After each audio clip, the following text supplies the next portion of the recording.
The days after the Shadow Spire attack blurred into whispers. The halls of Starlight Academy echoed not with laughter, but with hushed tones. Students would avoid eye contact when Candid walked past. Their conversations cut short. As if even saying his name might summon him, professors tightened their lessons. And no longer daring to test his limits, Candid was untouchable, and he knew it. But untouchable did not mean content. Every night, he'd sit at the edge of the academy roof, staring at the horizon. The world below teemed with kingdoms where people like him were hunted, shamed, and silenced, where those with weak gifts were crushed under the boots of the powerful.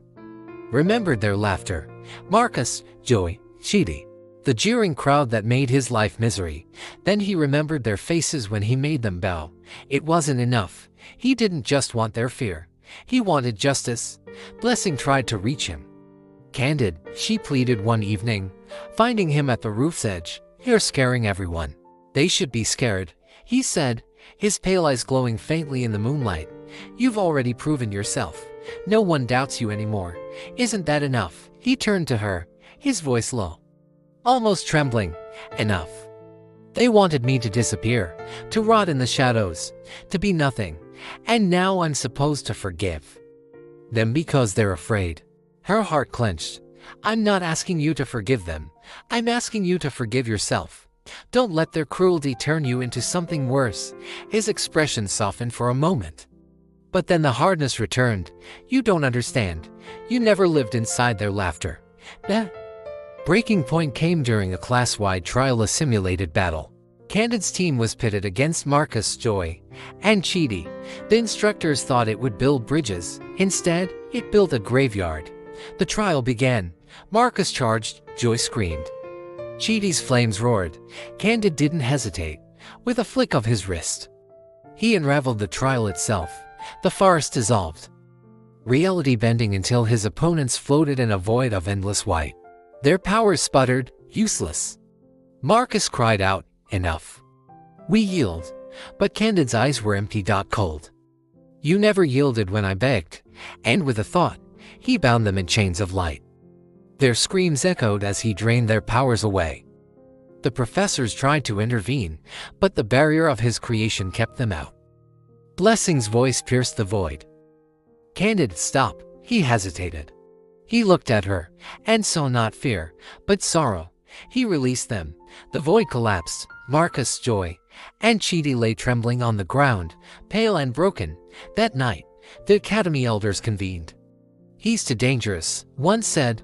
Creation is not a power to be left unchecked. The decision was clear. Candid had to be contained. The next morning, they came for him. Professors with gifts of binding, sealing, and suppression surrounded him in the courtyard. Candid of Starlight Academy, the headmaster declared, you are hereby placed under containment. Candid stood in the center, almost amused. Containment? You think your chains can bind me? The wards activated. Beams of light shot toward him, weaving a cage of pure suppression. For a moment, it seemed to work. But then his eyes flared white. The cage shattered like glass. The beams twisted, turning back on their casters, pinning them to the earth. Candid rose into the air, his aura blinding. You laughed at me. You scorned me. You tried to chain me. No more. Blessing ran forward, tears streaming down her face. Candid, please, this isn't you. His gaze softened for a heartbeat, but then he looked at the crowd at their wide, fearful eyes, and the rage surged back. This is me, he whispered. The headmaster, struggling against chains of his own magic, cried out, Candid, if you do this, you become no better than the tyrants you hate. Candid's voice rang with a terrible finality. No, I become worse, because I will be remembered. The ground shook, the sky dimmed. Somewhere deep inside, a part of him whispered, stop. You have everything now. Don't lose yourself. But the roar of years of pain drowned it out. Blessing stepped forward again. Candid, she said softly, look at me, not them, me. His eyes flickered. Doubt pierced through the light. I don't want to lose you, she whispered.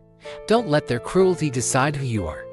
You're stronger than that, strong enough to choose. His aura pulsed violently. His gaze locked onto Blessing's eyes, and he faltered. The glow dimmed, the air steadied. With a scream that shook the heavens, he released the power. The chains dissolved. Candid fell to his knees trembling. They were gone. Just a boy again. Just Candid. The headmaster approached. Candid, you have a choice. Stay and learn restraint or leave.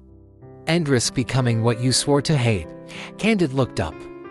Exhausted, Blessing's hand slipped into his. For the first time in years, he smiled faint, fragile, but real.